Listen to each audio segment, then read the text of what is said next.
This is your favorite current affairs show on television here on City TV. On The Point of View, we pick the right topics, we get the right guests, ask them relevant questions on issues that matter to you. But every now and again, we pick a topic and we delve in very deep. Tonight is one of such nights where we take a look at Africa's biggest election. Nigeria goes to polls in less than 4 days. Over 90 million votes, 18 candidates. What are the issues and who's going to win? I have a stellar panel to help me address this when I come back. Stay with us.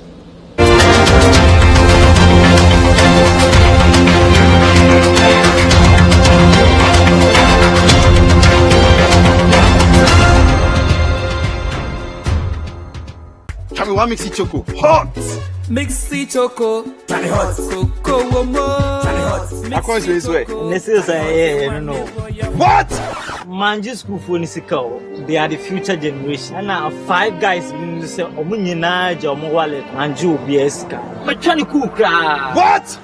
I don't know how. Come on, you're trying to cool. You're trying to hot. It's a mixy choco and a coffee. Chami hot back why? Some things are best taken hot, like delicious creamy mixy. Grammy and the miniscal. Master, with all due respect, and now Wakani. Hey.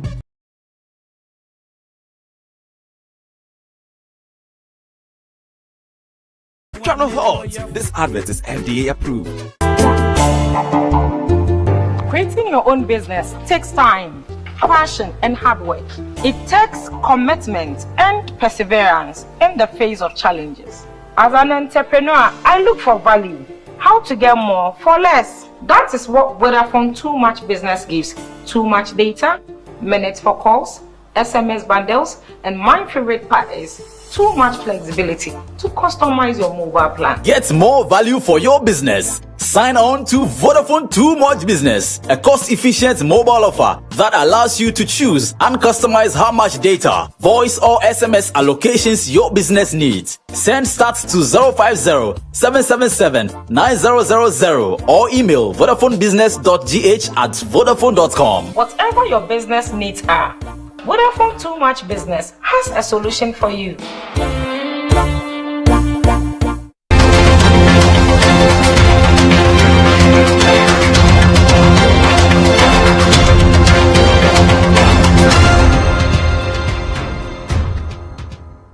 Welcome back. So some people say when Nigeria coughs, everybody in Africa catches a cold.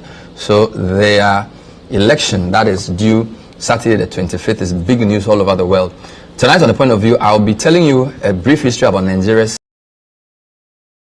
speaking to 3 of the best on what they see are the main issues, and hopefully we'll try and understand who's going to win the election. So we'll try and call Africa's biggest election in the next hour. I don't know how we're going to do that. So I have a stellar team. I'll be joined by Waziri Adio. Waz is the founder of Agora Policy. He's also a political commentator and former executive director of NEITI, which is very similar to Gaiti in Ghana. I'll introduce Waz shortly. I also have experienced journalist, celebrity TV host, and radio entrepreneur Kadaria Ahmed. Kadaria is the founder of Radio Now 93.5 FM. She's moderated quite a number of presidential debates. I think she's the only journalist I know who's interviewed all of the presidential candidates. She'll join us as well to give us her own insights about the issues and what's driving the election. Then I'll be joined by Amaka Anku. Amaka is the Africa Practice Head and Director at Eurasia Group. They are into geopolitical strategy. So Amaka is also joining me.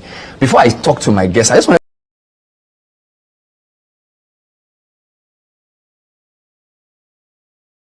you could say Nigeria's republic is also the 4th, although the 3rd republic was truncated. So just like us, their first republic was truncated in 1966 when the military took over. And of course, military ruled from 66 to 79. Their second republic, again, was quite in line with our 3rd republic. Ours was 79. Their second republic started in 1979. And I like to highlight the election for the second republic. Shehu Shagari, who won that election, got 33.7% of the vote. Now, that election, I feel, explains to us the real fault lines, or the 3 main divisions, for those of you who want a simplistic view of the country. Shehu Shagari being from the north, Obafemi Awolowo being from the southwest, Nnamdi Azikiwe from the southeast. And that election introduced Shehu Shagari as president.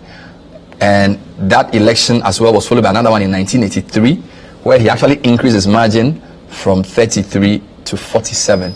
Again, Obafemi Awolowo from the, you call them the UPN, he had around 31%, and then you had Nnamdi Azikiwe with 13%. So you see the three geopolitical fault lines showing themselves very strongly in the Second Republic election.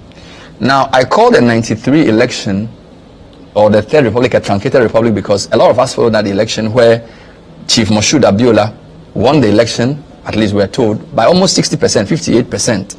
And for some reason, the military government of the time did not agree. There was an interim government and a Shonekan. We know then, of course, Abiola eventually was killed. So that republic was truncated. So the military had ruled from 83 to 93 with about 4 leaders. We had Obasanjo was there at some point. Yakubu Gowon was there at some point. We also had, even prior to that, this Buhari, that's the outgoing president, also there at some point. Before the 93 abortion won convincingly, right? And of course, his opponent at the time was a candidate called Bashir Tofa from the north, all right? Then you have 93 to 99, possibly the most brutal time in the country. Sani Abacha being head of state, lots of Nigerians were not happy. Then the Fourth Republic comes in. So their Fourth Republic was 99, ours in Ghana being in the year 93. So you had Chief Olusegun Obasanjo, PDP candidate, winning convincingly 62%, very similar to the Rawlings victory in 92. A known general converting to a Democrat of some kind. He beat his main opponent, Olu Falai, quite convincingly. And if you look at the map, the green shows what Obasanjo got. So the whole country was PDP. We don't know how free and fair the election was. I'm sure my panelists will tell me about this. So here you don't really see the main fault lines. And quite interestingly, the red patches won by the opposition is actually in the southwest, which I thought was quite interesting. But this is Obasanjo in his first iteration. Then in 2003 as well, Obasanjo again, he wins the election, slightly lower margin, 61%. This time, Muhammad Buhari comes in, and you notice the fourth line starts showing Muhammad Buhari, the red gash on top. He's from Katsina State, he's a northerner, he's a Fulani. Then you had, of course, Obasanjo winning the whole of the central to the south. So again, PDP very strong, 2003, and we see where the votes go. So you see a pattern emerging. When there's somebody considered strong from a particular area, you will see how well they do. What happened in 2007? Now, 2007 is an interesting election because a lot of people felt it wasn't a credible election.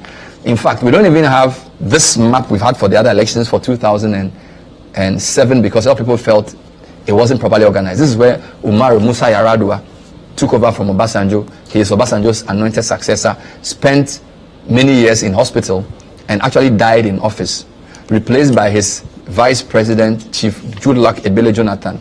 So Jonathan took over around 2010 when, after Yar'Adua 11, again, he does pretty well, 58. But you notice the PDP is reducing from 62 to 61 to 58 now, winning 23 states, including the Federal Capital Territory. So this is 2011 picture. Buhari is still there. So Buhari is consolidating. So Buhari, who attempted against Obasanjo in 2003, got 31%, but there's also Ribadu. The PDP's power is reducing, and then you also see the emergence of Muhammadu Buhari. Now, key election 2015.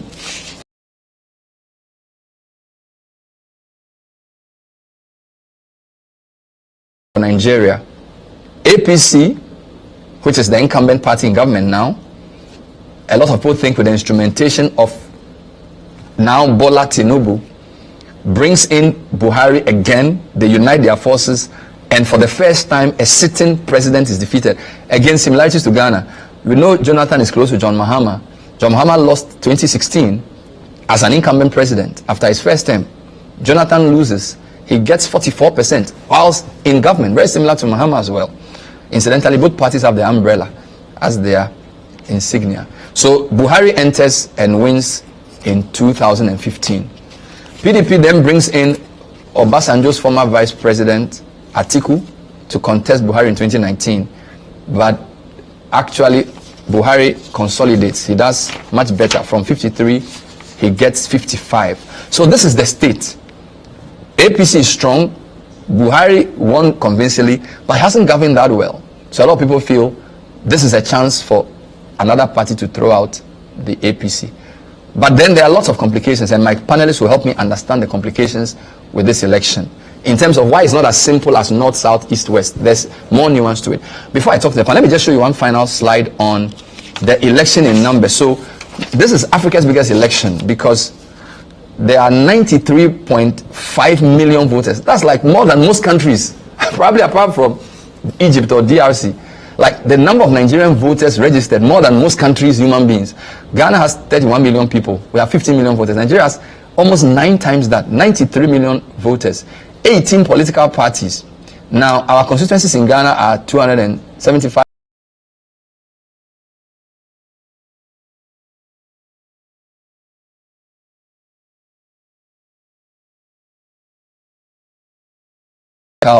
Or district assemblies. Nigeria has 774 local government authorities. How many polling stations? We have about 30 something thousand in the last election. Nigeria has 176,000 polling units. That's big, all right? And then they have 8,000 wards. And then, of course, in all the elections, the gubernatorial, if you put all the elections together, the governorship elections and the Senate elections, there are over 15,000 candidates. So this is a big election. So let's contextualize this election in terms of what it means for Nigeria and what it portends for the rest of Africa. But fine, let me just show you a couple of things. These are the 3 key front runners. The incumbent parties, Bola Ahmed Tinubu, 71 years old, the former governor of Lagos, he's the guy on your left, right? Then you have the PDP's Atiku, former vice president of Obasanjo. Interestingly, the man in the middle, Peter Obi, was his running mate in the previous election, and now they're opponents. For the first time, there's going to be a 3-way race because Peter Obi, from all the polls for the Labour Party, is doing very, very well. So, what do these things mean for the election? When I come back, my panel will tell us what this election portends, what the key issues are, and why the whole of Africa must pray it goes with us.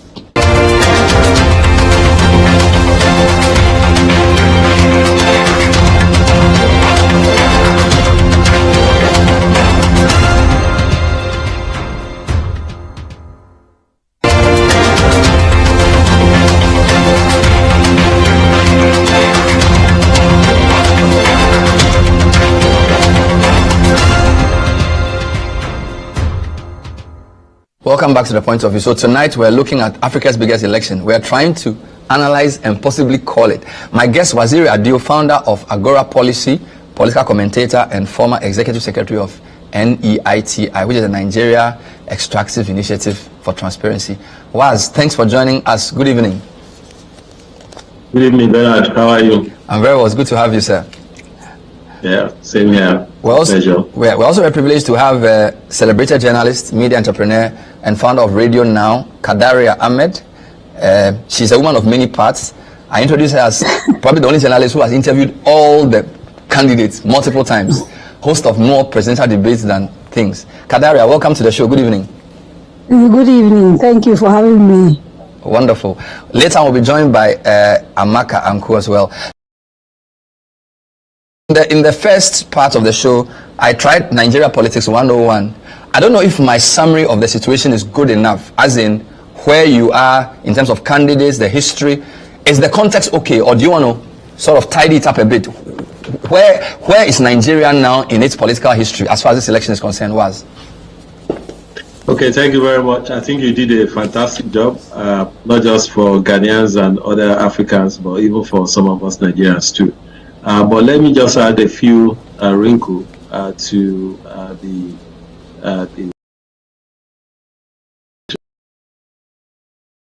like you mentioned, we've had this is going to be our longest experience with democracy, right? In the First Republic, we had 6 years. In the Second Republic, we had 4 years and a few months. The Third Republic, like you said, was a stillborn. But we've had this democracy for 24 years now, right, from 1999 to now. This is the longest time we've had unbroken democratic rule. And we've had elections for more than 2 cycles. In the First Republic, after the second cycle of election, things fell apart. The same thing happened in the Second Republic. And of course, the Third Republic was stillborn. So this is the 7th series within the Republic. This is the 7th cycle of election that we've held back to back, without interruption, without military rule, since 1999. And if you look at the total number of years that we have experienced democracy, it comes to 32 years. So the 24 years that we've had this particular Fourth Republic comes to more than 70%. Also, if you look at the total number of years we've existed as an independent country, the 24 years we've had this democracy for this Fourth Republic comes to about almost 40%, 38%. So there's a lot riding on this. There's a lot to be said for this. But it's also an opportunity to test the maturity of Nigeria's democracy, because longevity is not the same thing as maturity. As you mentioned, some of the fault lines are in sharper focus now. Second thing I also want to mention is that the incumbent president is term barred. He has served out his 2 terms, so he's not contesting. And this is the second time this is happening in our democracy, right? The first time we had this was in 2007, when President Obasanjo was term barred and couldn't contest again. What this says is that it gives us the possibility of an open election. But like you also mentioned in your intro, 2007, a president that is not contesting and the election is open. Is it going to be different from that of 2007? Will it be truly open?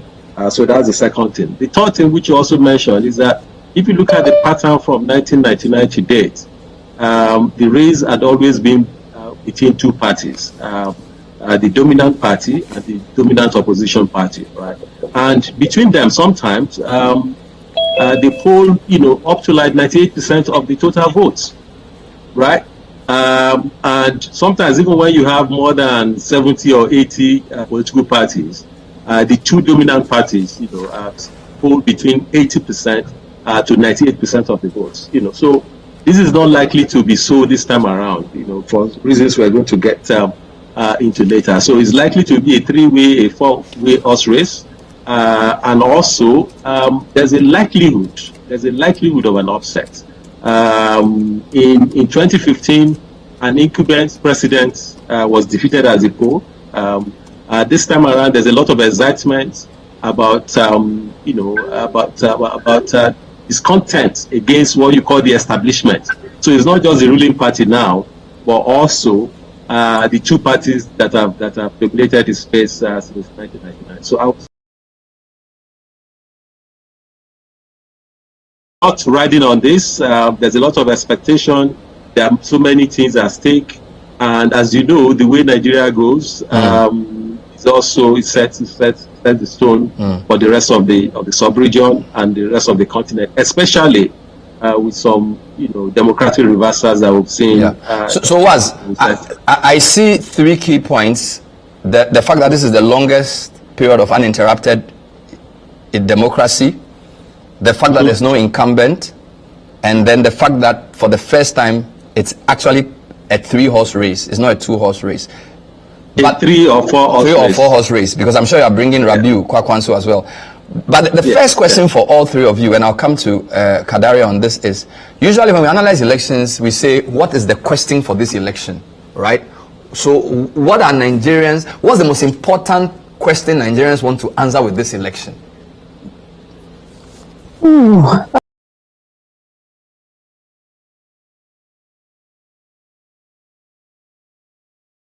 If you ask people who are intending not to vote for the ruling party, they will tell you that for them it's about good governance. For them it's looking at the track record of a government that's been in office for 8 years and where essentially their performance has been Muslims, because for the first time in the history of Nigeria, you do have the ruling party presenting what is called a Muslim ticket. So the other sort of candidates, leading candidates on the ballot paper, have a balance, because there's a Christian candidate, there's a Muslim candidate.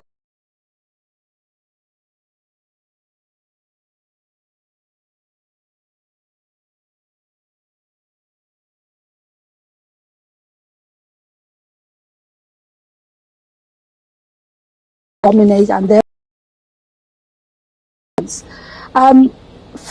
I think generally, though, we can all agree that the majority of Nigerians are just really fed up with a country that is not functional, and the issue for them is trying to elect someone that they think will give them an opportunity to basically grow their democracy, but in a way that basically promotes productivity, so that the country is actually functional. And that is really the conversation you hear. And of course, all candidates claim they are that person, and their followers are sort of working hard to convince Nigerians that they are that person. But those are really the issues that are on the front burner as we go into the elections. I'll come back to you to develop that, but let me welcome Amaka. Can I add something to that? Yeah, Amaka. Yes. Let me introduce you first. You just joined, so Amaka is the Africa Practice Head of and Director of Eurasia Group. Amaka, welcome. What did you want to add to the question? Thank you. For the election? So I want to add something on an analytical level. I think Kadaria was spot on in terms of what Nigerians are looking for as they go to vote. But from an analytical perspective, right, I think one of the key issues in this election is does party affiliation matter? Okay. The ruling party's candidate is arguing that party affiliation matters. Buhari's voters in the north should vote for me because I am an APC candidate, and you've invested in the APC structure, and so you want to work for, at least the APC structure should work to deliver an APC candidate, even though that person is not from the north. You know, Peter Obi, who's the selling himself as an outsider, is arguing none of this matters.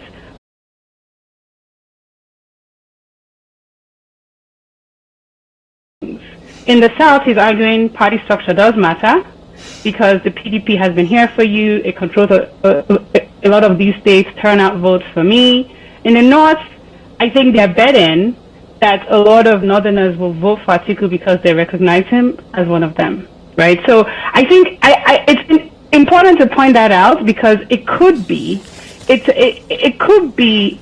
an important factor in how things turn out after the election, right? If party affiliation matters, it will strengthen party affiliation going forward, okay?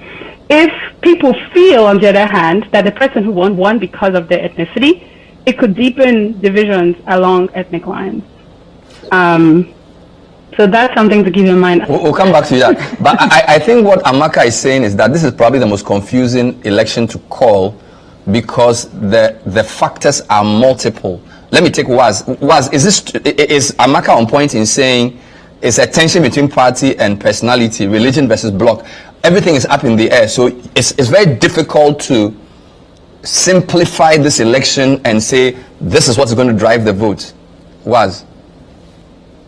Yes, both Amaka and Kadaria are right on the money. But before I answer your question, I just want to add some other issues that I see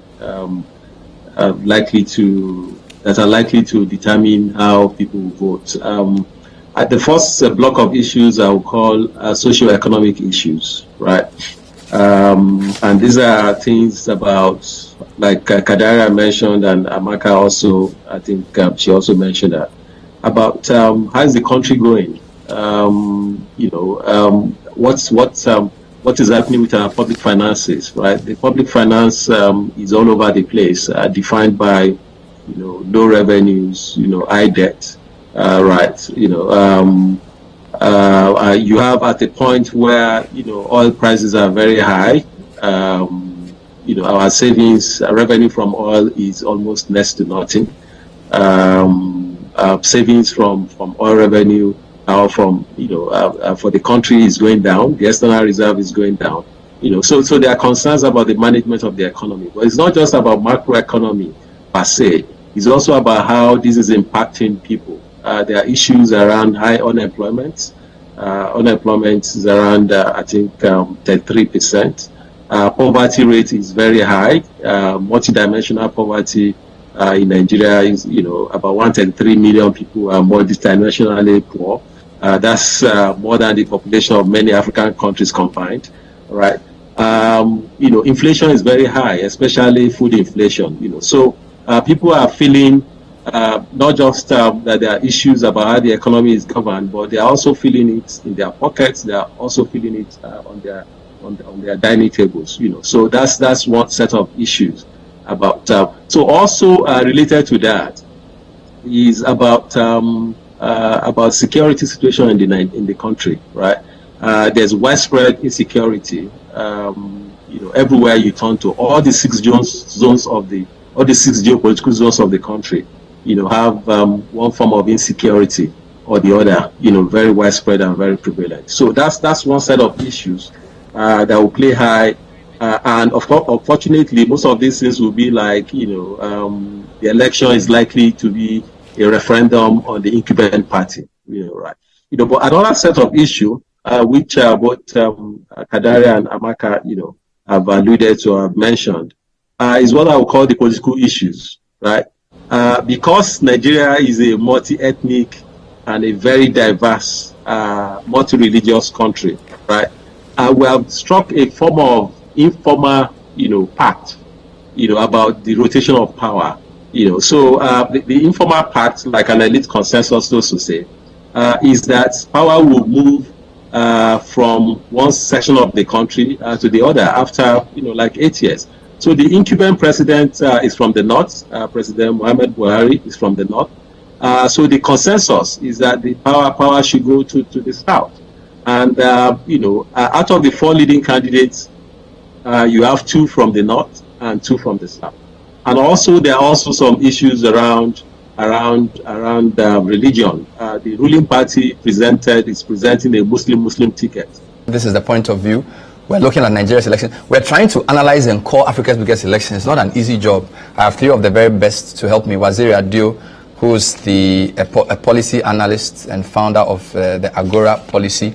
We also have Kadaria Mohammed. Kadaria Ahmed, rather, who's a celebrated television host. Come back, we'll try and find out what's happening with the APC Naira issues, all right? And if we are pushed to the wall, who's going to win? Is there going to be a second round? Those are some of the points we'll do when we come back. Stay with us.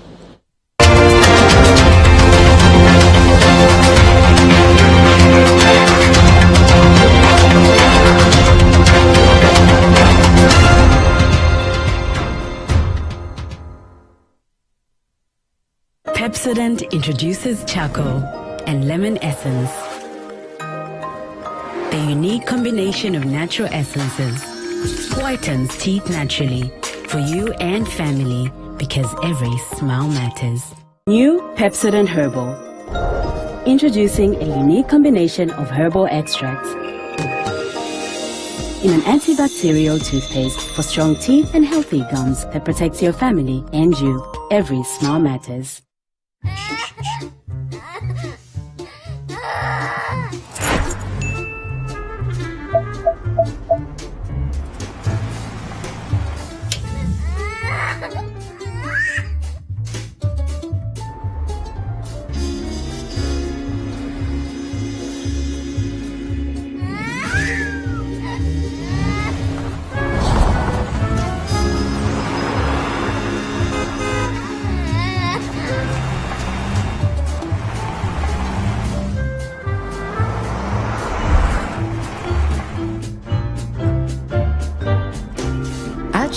We give you extra so you can go further.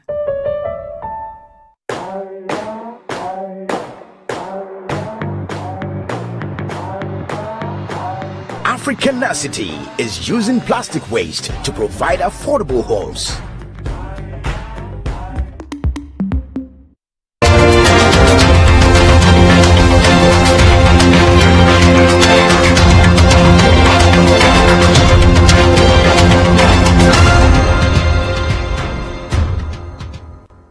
Welcome back. The point of view tonight is trying to call Africa's biggest election. 93.5 million voters, 18 candidates, over 1,400, constituencies, and obviously only one winner. It has to be Nigeria, it has to be Africa. I have Waziri Adio, I have Kadaria Ahmed, I have Amaka Anku. I'm coming to Kadaria. Kadaria, a couple of things. Peter Obi is being presented as an outsider, but you've interviewed at least all three men. I know there are more than 3 men. There are about 17 men in the race. In fact, interestingly, the last time you interviewed in the previous election, you had Obi and Atiku as running mates and candidates together.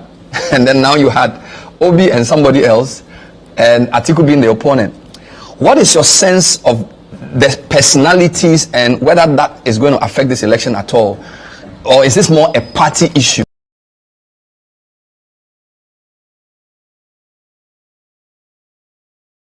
I go into that analysis. This is linked. I was actually going to say that I was listening to Waziri sort of enumerate all the big problems Nigeria has and how he believes they will factor into the way people polls. Go to the polls. And I'm not dismissing that, but I'm saying if these were the major factors, the truth is that it would have been a referendum on the ruling party, and I don't think they would even be part of sort of the conversation regarding who would win, because straightforward people will say your 8 years cost ABC. But because of the complexity of Nigeria, and also because actually of all the sort of leading candidates, nobody can actually be put out as someone who's not part of the already existing establishment. If you look at Peter Obi, like you pointed out, has been a governor in a southeast state, using this same sort of setup, the political setup that we have. He was in ABGA, which was an opposition party. He left ABGA, went to PDP. Under PDP, contested, as vice president to Atiku Abubakar, who is up against. What am I saying? I'm saying that internal party democracy in Nigeria is so poor that by the time Nigerians go to the polls, and has happened again this time around, they are left with less than stellar choices. So there isn't a single candidate, if you like, that is 100% clean, that you can sort of raise and tell Nigerians he's not part of previous problems. He has like a clean track record and all of that.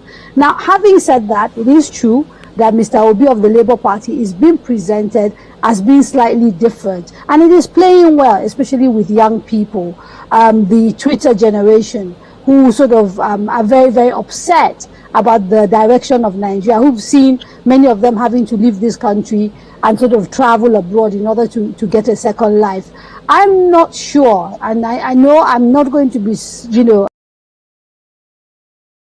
this election, but I can say that I think he will do very well, but I don't see his pathway for getting the 25% that he needs in 24 states in Nigeria in order to become the president. Interesting thoughts there. Amaka, what are your thoughts on Peter Obi and the wave that he seems to be riding? Will it fizzle out by close of polls? That's a difficult question. I think a lot of people are surprised at how long he's managed to maintain attention, media attention, and a lot of people are proud of him for kind of achieving what he's achieved, which is creating this sort of competitive 3-horse race, right? More of a competitive 3-horse race than we've had since 1999. Will it fizzle out? I think a lot really depends on how he handles the aftermath of the election. If he loses, right? If he loses, what does he say to his supporters? Will he accept the results and start working towards building something even stronger for the next election, right? Or will he, attack the process? So I think a lot really depends on what Peter Obi does. if he loses the election. And it's hard to say. And a lot will also depend on what the winner does, whoever the winner happens to be, right? Will they engage? Will they try to also win back the pool of people who are the most passionate about Obi, right? Would they intentionally try to reach out to that group? So a lot will depend on that. I also think, actually, Amaka, the nature of the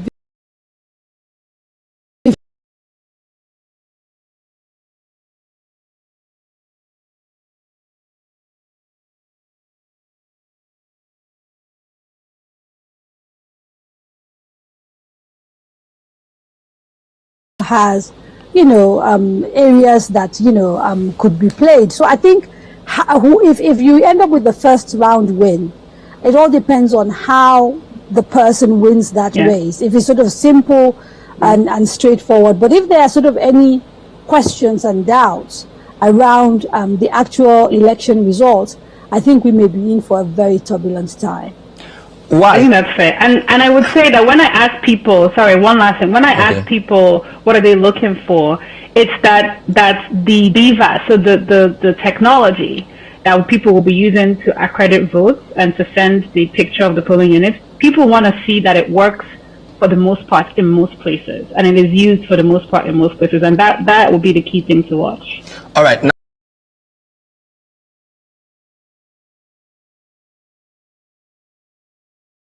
I'm not even sure whether the sitting president wants the Bola Ahmed Tinubu to win.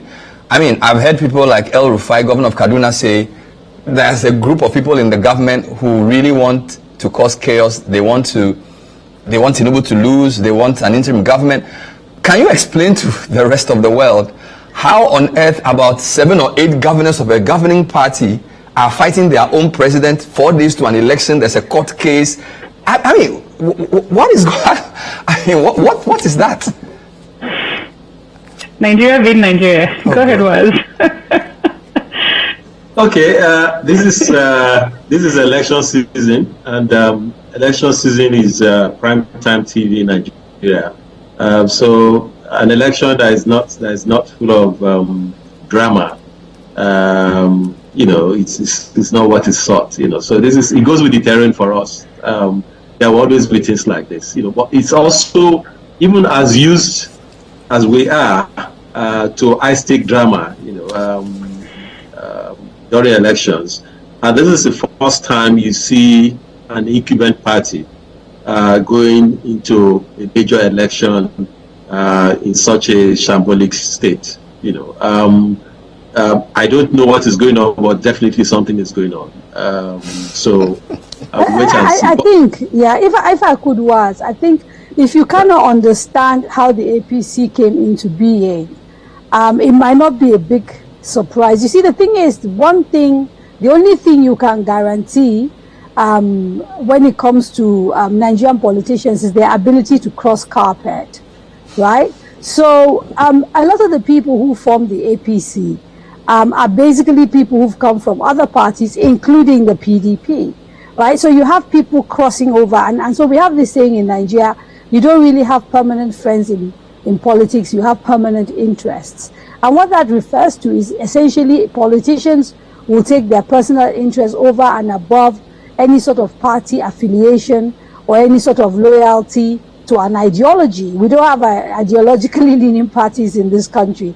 And I think that is partly why it is so easy to see political parties fall out. If you outside the APC, obviously the ruling party, nothing like this in our history. But the main opposition party, the PDP, was also, embroiled in trouble, which they still haven't resolved, and we're going into elections like that.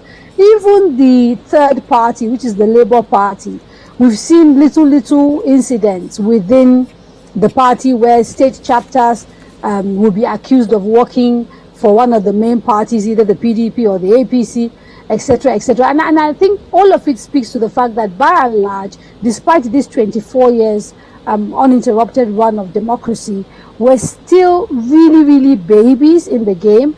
And you find that politicians in Nigeria are not united by ideology. They're not united by any sort of set of values that mean, okay, so you can say this party stands for this, that party stands for this. They're united by basically the platforms that would allow them to win elections. Yeah, if I can respond to that. Yes. I see the of ideology in politics is not peculiar to Nigeria. It's almost like a universal thing. Even where you have, right wing and left wing parties, there's a race to the middle where people talk about left of center, right of center, and there's a lot of fluidity. People talking about the third way, and all of that. But you are right, and the saying about no permanent friends or no permanent enemies in politics, but permanent interests. It's also not peculiar to Nigeria. What is very interesting about Nigeria, though, is the ease with which people move from one party to the other. In fact, you can say that somebody can wake up in party A in the morning and go to bed at night in party C, which is. But to come back to the issue that Bernard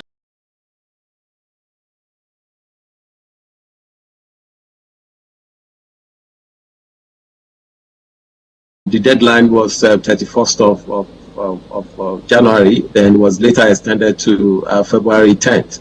And the sum of this, I don't want to bore you with the details, is that there's a cash crunch. People do not have money. People have returned their money and they do not have the cash to carry out their daily activities. And there are people within APC who believe that this will further compound things for them, because when people go to the polls, there's a recency factor. Apart from all the other issues that I mentioned before, people will see it as, okay, this is a party that has imposed hardship on us. We're talking about assessing our own money. And so they believe that there are people within their own governments, that are working against them. Is that true? I don't know. This is, I just wanted to provide, that background. Okay. And like Kadaria said, it's not just the ruling party that is going through its own. The main opposition party is also going through its own. You have 5 governors, they call them the G5, that are falling out with their presidential candidate, and they are not campaigning for him. In fact, one of them is the ringleader is leaning towards the candidates of the ruling party. So there's a lot going on in terms of is it murky kind of stuff. One other thing that I want to say is that I think it's too early to call the election, right? Or too early to start writing off Mr. Peter Obi. Like Amaka said, there are so many. Did I come across as writing him off?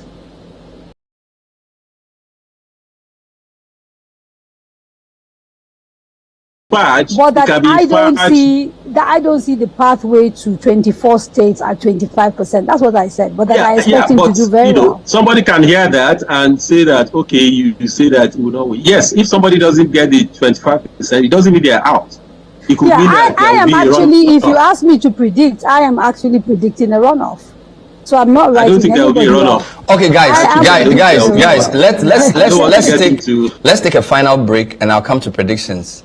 I'm happy that somebody thinks there's a runoff, somebody thinks there's not going to be a runoff. It will be a good way to end. So I'll be back in a couple of minutes to look at what the possible scenarios are. So this is the point of view. We're trying to look into the crystal ball for the Nigeria's election. Stay with us.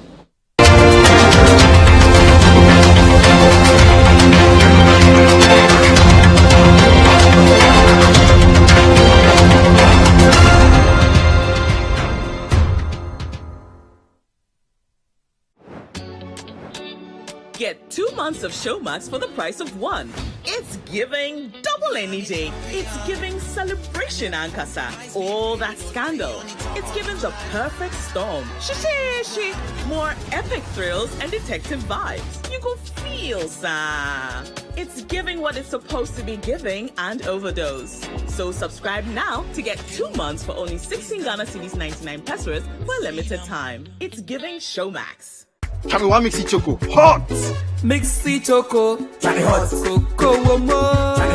Akon is his way. This is no. What?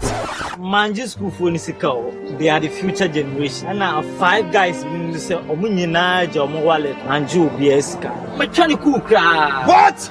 I don't know how. Come on, you're trying to cool. You're trying to hurt. It's a mixing joke on a coffee. Tell me what's back why. Some things are best taken hot, like delicious creamy mixing. Grammy, and the miniscal.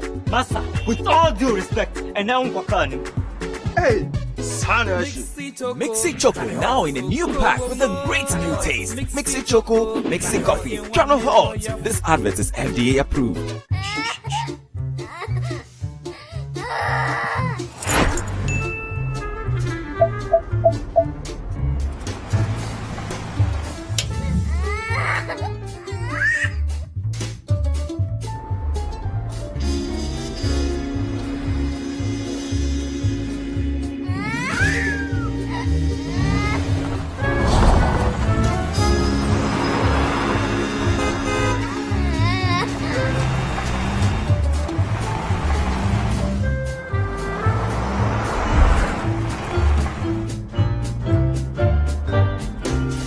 Shell, we give you extra so you can go further.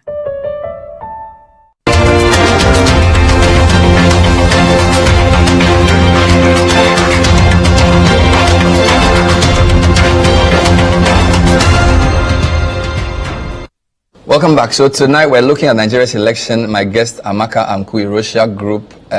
We also have Waziri Adio, who's the founder of the former executive director of the NEIT, who's a celebrated TV host and also media owner. I wanted to show you a map of the country main voting blocks. This one. Northwest 22.3, Northeast 12.5, North Central 15.4, Southwest 18.0, Southeast 10.9, South 14.4. So the question is, the preamble is to both of you, it's all three of you, right? So if each region were to vote based on where the person comes from, what's going to happen? All right. So my question really is, what's the likelihood that it's going to enter a second round, or will this just be a first round? So since I took Kadaria and Waz, let me start with Amaka. Amaka, based on all your analysis, is this going to be a one-round election, or do you expect a second round? And if you do, who's going to go into the second round?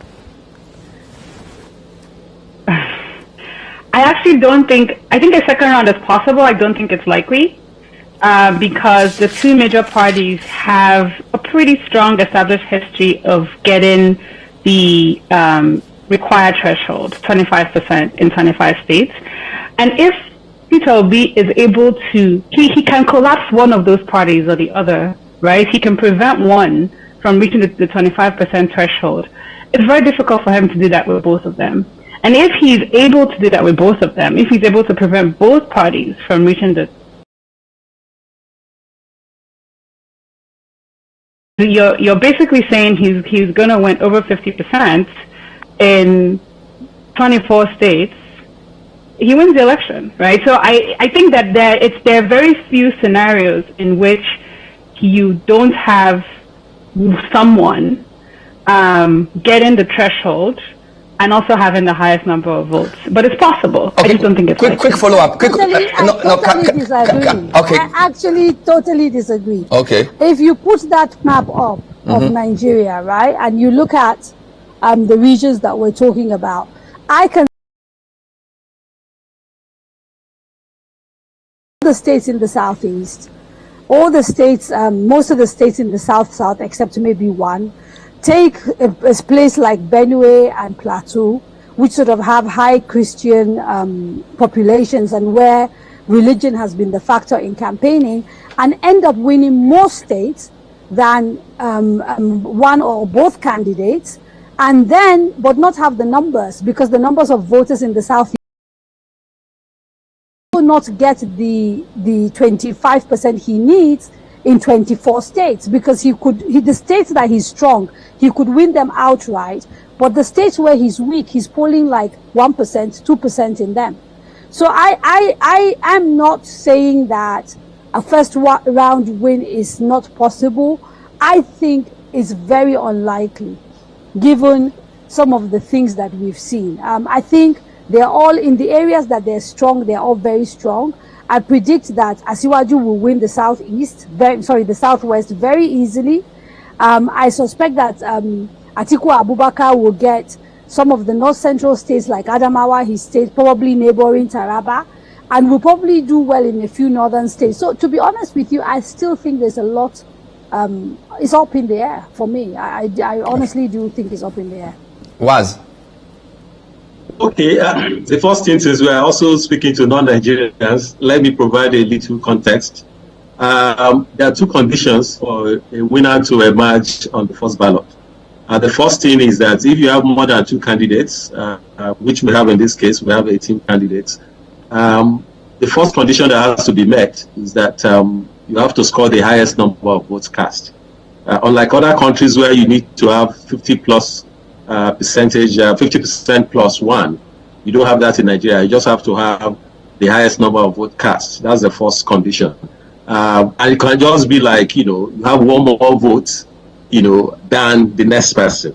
As we had in 1979, which you put up before, the party that won polled 33.77%, and the party that came second polled 29.18%. Right?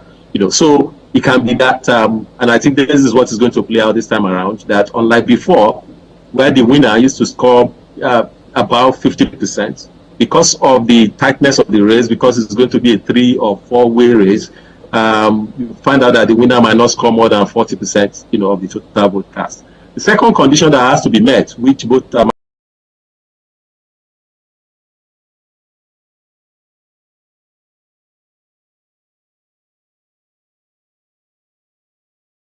in 2/3 of capital territory. So what that means is that you need to have 25% in 24 states and the Federal Capital Territory. So that's what we call the spread requirement. So you have to secure the 2. If you don't have the 2, then you go into a runoff. Then the runoff is a different kind of game. I don't want to complicate it, because you can actually also have a second. Who gets into the runoff is an issue. I think there's some confusion about that. Many people believe that the parties that score the top 2 parties will go into the runoff, not necessarily so. You can also have a third ballot, because even at the first runoff, you need to have 50% plus, then you need to still meet the spread requirement. So if that is not met, then you go into a third ballot, which is the second runoff. So that's when... I have a quick question for you. If there's alliances for runoffs, and Peter Obi is the third person who has to choose between PDP and APC to support, where is he likely to support? Okay, the first thing I want to say is that to get into a runoff, right, the person that scores the highest number of votes, and it can be any of them, right? So that's the first seed. The second person that gets into the runoff is the person that scores the majority of votes in most of the states. So it's possible that you are not even scoring the second highest or the third highest, and you have 50 plus 1 in most of the states than the other ones, right? So that's something that I think many people need to address their minds to. In terms of who he will support, I don't want to jump the gun, because I don't want to assume that he won't make the cut, for instance, right? So when we get to that bridge, we'll cross it. It's possible that he will be the one that will be in the runoff. It's possible that that it will not be. So it's difficult to know. It's difficult. But if I press you to say whose victory will be least surprising, I am sure you will say it's BAT. I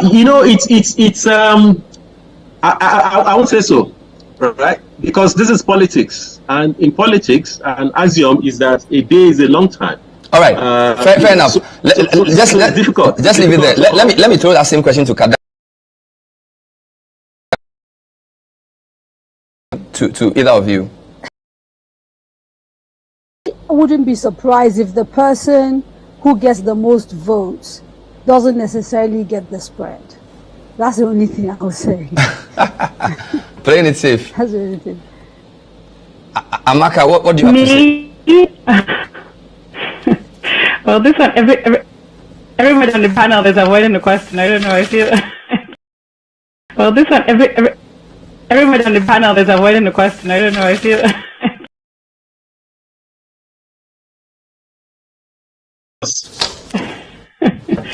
Look, let's be real. Look. The incumbent always has an advantage, right? So the incumbent in Not Nigeria when your sitting has the president is advantage. going against you. I mean, come But on. don't forget that this person actually was not the candidate of the sitting president in the primaries of the party. He wasn't the candidate. He defeated the president didn't support him in the primaries. He ran against a sitting number 2. He ran against a sitting number 3, and still triumphed. You know, so I won't write him off. Despite exactly. I think it's hard.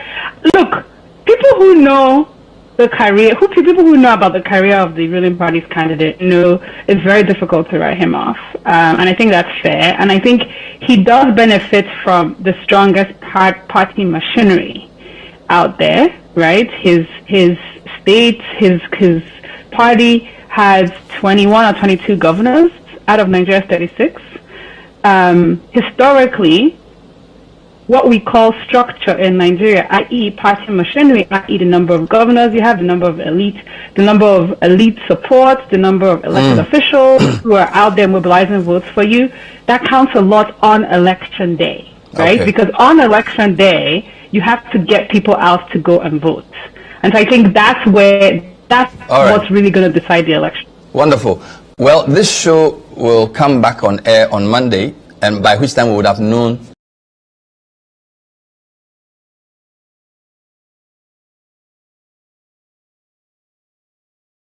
and who's going to win. I've been speaking to Waziri Adio, founder of Agora Policy, political commentator, former executive secretary of NEITI. Was always good to have you. Thank you. Kadaria Ahmed, celebrated journalist, media entrepreneur, TV host, founder of Radio Now 93.5, moderator of multiple presidential debates. Thank you for being with us, Kadaria.